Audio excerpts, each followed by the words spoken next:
confused about the facts. The teleportation project wasn't at LANL, the Los Alamos National Labs. It was at Sandia.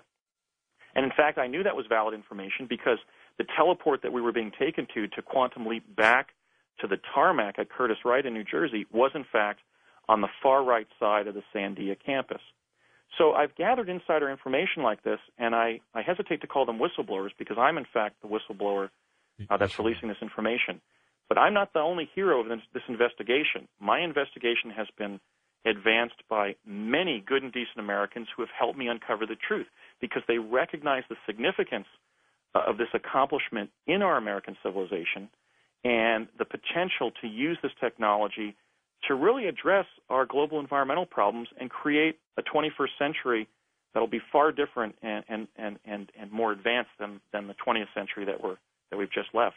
Andy, tell us about the technology. I mean, was the machine, the apparatus, for example, for the teleportation, for creating this vortex, this hole, was it big? Was it small? What was it like? Well, there were two teleporters that we used in the project. When they were training us to just become familiarized with jumping through vortal tunnels in time space, which is a pretty heady experience. It was definitely as scary as the scariest amusement park ride to a child.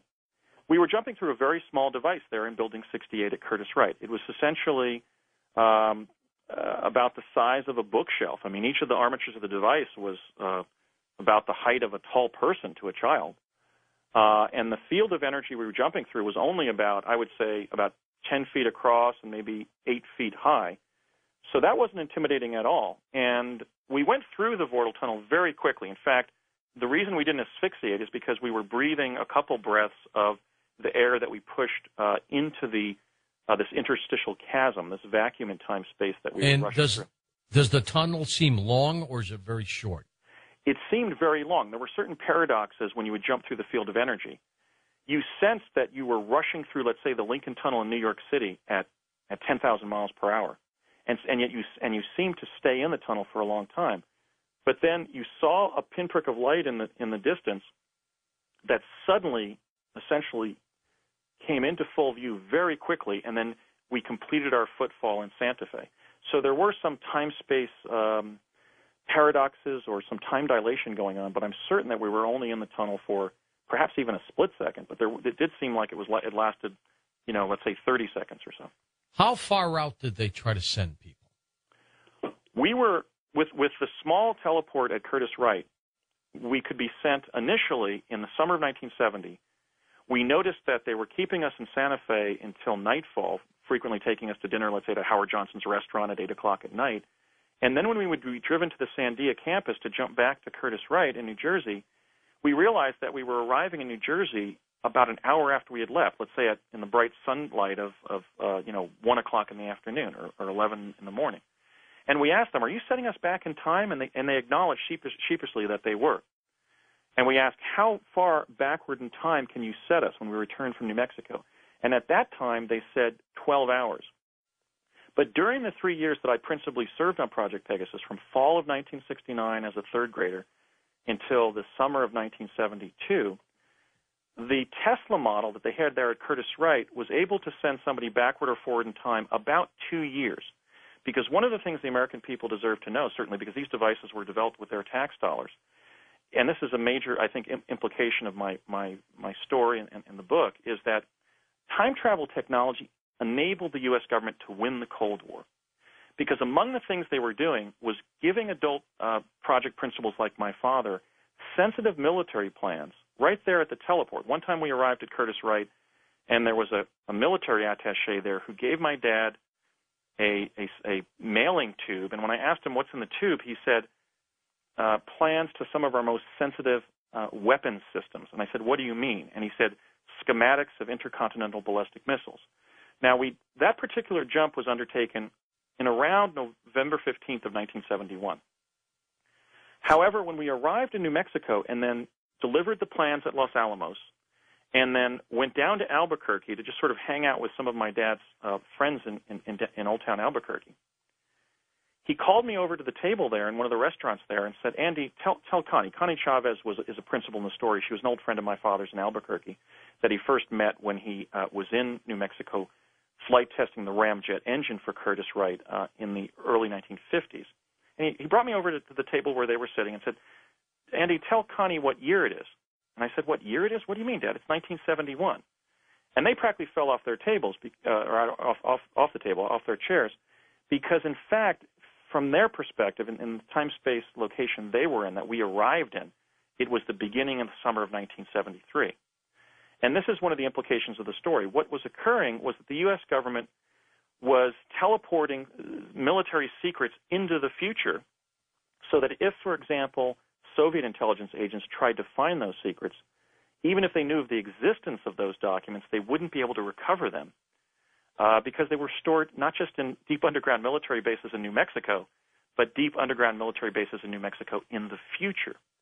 The other thing that was being done with teleportation during these early years of time-space exploration by the U.S. government is they were having individuals, again, like my dad, the adult participants, teleport to New Mexico, spend several years there, and then teleport back to the day they left, and that enabled them to brief the executive branch on the intervening 2 years of future events.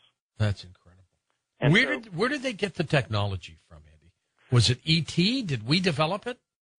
Well, I can certainly confirm that an intelligence funnel existed that because they were essentially concerned about two factions, and they didn't know ultimately what the threat profile of these two factions were relative to the United States.